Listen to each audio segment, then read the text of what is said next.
একটি রঙিন 3D cartoon শহরের নাম রংপুর।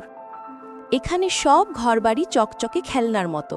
শহরে থাকে দুষ্টু কিন্তু বুদ্ধিমান এক খরগোশ, টুকু। টুকুর সবচেয়ে প্রিয় বন্ধু হল রোবট ছেলে রবি। একদিন হঠাৎ করে রংপুর শহরে একটি কালো মেঘ নেমে আসে। মেঘের ভেতরে লুকিয়েছিল দুষ্ট জাদুকর কালোমণি। সে চেয়েছিল শহরের সব রং চুরি করে নিতে, যাতে শহরটা ধূসর হয়ে যায়। তখন টুকু আর রবি মিলে একটি মিশন শুরু করে। রবি তার লেজার আলো দিয়ে মেঘ ভেদ করার চেষ্টা করে, আর টুকু তার দ্রুত লাফ দিয়ে জাদুকরের ছড়ি কেড়ে নেয়। কিন্তু জাদুকর হেসে বলে, আমাকে কেউ হারাতে পারবে না। ঠিক তখনই শহরের বাচ্চারা সবাই একসাথে রঙিন কাগজের উড়োজাহাজ আকাশে ছুড়ে দেয়। উড়োজাহাজের রঙে আকাশ আবার ঝলমল করে ওঠে, আর জাদুকরের কালো মায়া ভেঙে যায়।